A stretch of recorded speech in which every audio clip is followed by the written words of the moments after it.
د زړه په کور کې مې جانان دیره دی د زړه په کور کې مې جانان دیره دی لکه جونګړه کې چې خان دیره دی ځان به له ځانه خلاصومه څنګه ځان به له ځانه خلاصومه څنګه چې زما ځان زما په ځان دیره دی باڼه قاتل نظر کې زیری د ژوند باڼه قاتل نظر کې زیری د ژوند په درمسال کې مسلمان دیره دی زما سجدې به اثر څنګه وکړي زما سجدې به اثر څنګه وکړي راته محراب کې چې شیطان دیره دی ځکه شوملوټ چې د دربان په نامه د غلو سردار مې په مکان دیره دی ستا د ښایست د سبا ښار کې صنم ستا د ښایست د سبا ښار کې صنم د قیس د فکر سلیمان دیره دی د کلي مازدیګر ملګرو نیکې هیلې او سلامونه مې واخلئ ستاسو ملګری ستاسو ورور لال قلندر یمه سره د خپل ګران ملګري امیر شهباز قلندر سره ادبي خپرونه د کلي مازدیګر د نن مو د کلي مازدیګر په خپل کلي کې مټا مغلهیل کې د یو داسې نامور شاعر د خوږژبې شاعر سره دی ډېرو ملګرو به کتلي هم وي او نوم به اورېدلي هم وي او هغه ملګرو بیا زموږ نه هم غوښتنه وکړه چې قلندر د قیس صاحب دیدی ته ورشه نیمروز قیس صاحب سره ناست یم زموږ مشر فخر مټه چې زه پې فخر کومه نو راځئ ملګري چې د هغوی ژوند وپوښتو چې ژوند یې څنګه تېرېږي او داسې د کار خوند خبرې ترېنه بیا ریکارډ کړم او د تاسو سره یې شریک کړم نو قیس صاحب د کلي مازدیګر کې ورته هرکلی وایم او د سلامونه مې واخلئ مهرباني مهرباني ټولو ته مې سلام دی کاکاجي ژوند هم څنګه تېرېږي الحمدلله ډېر ښه تېرېږي بس هغه ملګري هغه مسافر ملګري هغه وطنوال ملګري به ویني داسې غزل وي نظم وي هغه را سره شریک کړي چې دا ناس ملګري نه هم څه نه څه زده کړو کې او خوندونه ترېنه واخلي او هغه ملګري به هم په هغه شیشه باندې ني چې هغوی ترې نه هم خوندونه واخلي مهرباني غزل یو څو شعرونه در سره شریکوم لکه څرنګه مچۍ چې په خوږو د جهان کینی لکه څرنګه مچۍ چې په خوږو د جهان کینی ستا د نوم په اخیستو مې هر یو غاښ په زبان کینی او زړه زما به آخر ډوب شي تا پسې په جړېدو کې زړه زما به آخر ډوب شي تا پسې په جړېدو کې چې په منځ کې د اوبو وي که ډېر پوخ وي مکان کینی زړه زما به آخر ډوب شي تا پسې په جړېدو کې چې په منځ کې د اوبو وي که ډېر پوخ وي مکان کینی او چې ستا غم مې زړه ته راشي نور غمونه ورته پاسي چې ستا غم مې زړه ته راشي نور غمونه ورته پاسي نوکران به خود ولاړ وي په حجره کې چې خان کیني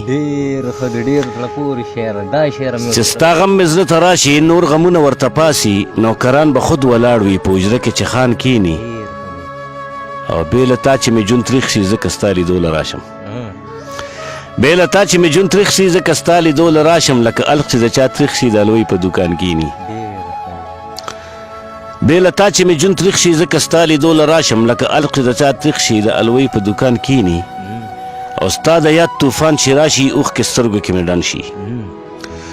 ستا د یاد طوفان چې راشي اوښکې سترګو کې مې ډنډ شي چې باران کله راښکې شي نو سیلۍ او طوفان کیني او ستا په مخ چې خط زرغون شو زما زړه له قاره شین شو ستا په مخ چې خط زرغون شو زما زړه له قاره شین شو مسلمان خو به قارېږي چې کعبه کې هندوان کیني ستا په مخ چې خط زرغون شو زما زړه له قاره شین شو مسلمان خو به قارېږي چې کعبه کې هندوان کیني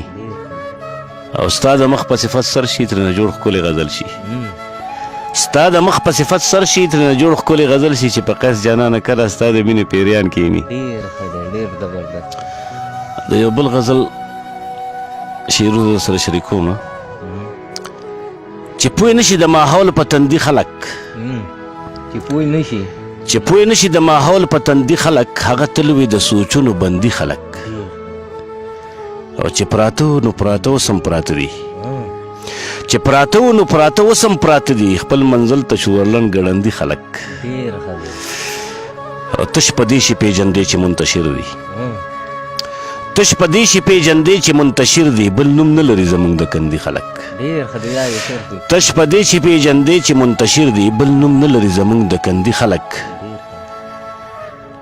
خیر دې تا که بې خوندي ما سره وکړه خیر دې تا که بې خوندي ما سره وکړه د مینو سره کړه بې خوندي خلک او مړي هیڅ کولی نشي خو حیران یم مړي هیڅ کله کوي مړي هیڅ کولی نشي خو حیران یم ستا مړې سترګې څنګه وجني ژوندي خلک مړي هیڅ کولی نشي خو حیران یم ستا مړې سترګې څنګه وجني ژوندي خلک او ته خاطر غوندې په تشه خولې غواړې ته خاطر غوندې په تشه خولې غواړې قیس یار باندې سرونه شیندي خلک ډېر ښه دی بس نه دی که نه یو غزل هغه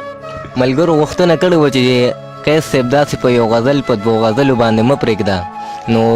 یو کلام ورته بل هم ډالۍ که کاکاجي هغه یو غزل کوم ورته ډالۍ کو هغه تاسو نه یو پیره مخکې چا ریکارډ کړی و هغه هر څه پکې تقریبا چې درې راځي چې سترګې دي دغه یا خو زما د ډېر لکانې غزل دی ما ته ډېر یاد نه دی د هغې په ځای ورته بل غزل ووایم د هغې نه بخي په زړه دې پاتې نشي هر ارمان په ما پوره کا په زړه دې پاتې نشي هر ارمان په ما پوره کا زه خیر دې که نیمګړی شم ته ځان په ما پوره کا او زما د برخې ځمکه دې زما د خپو نه راښکه زما د برخې ځمکه دې زما د خپو نه راښکه زه اوس د خپلې برخې د اسمان په ما پوره کا او ستا مینه کې خو هسې هم ما هېڅ ګټه ونه کړه ستا مینه کې خو هسې هم ما هېڅ ګټه ونه کړه که تا کړې وي مینه کې تاوان په ما پوره کا او زما ستا مینه کې خو هسې هم ما هېڅ ګټه ونه کړه که تا کړې وي مینه کې تاوان په ما پوره کا او زما وجود ټوکړې ټوکړې ټوکړې ټوکړې ټوکړې کا زما وجود ټوکړې ټوکړې ټوکړې ټوکړې ټوکړې کا چې چرته هم نیمګړی وي انسان په ما پوره کا زما وجود ټوکړې ټوکړې ټوکړې ټوکړې ټوکړې کا چې چرته هم نیمګړی وي انسان په ما پوره کا او ما قیس د خپلې مینې د داستان ښکلی عنوان کا ما قیس د خپلې مینې د داستان ښکلی عنوان کا مجنون مې که خو بس دغه داستان په ما پوره کا ډېر ښکلی دی کاکاجي ګران ملګرو د قیس صاحب د ښایسته کلامونو نه بمبلا خوندونه اخیستې وي د بل ملګري له تګه پورې خپل ملګري لال قلندر له اجازت ورکړئ چې هر ځای یې الله مو هات ساته الله مو آباد ساته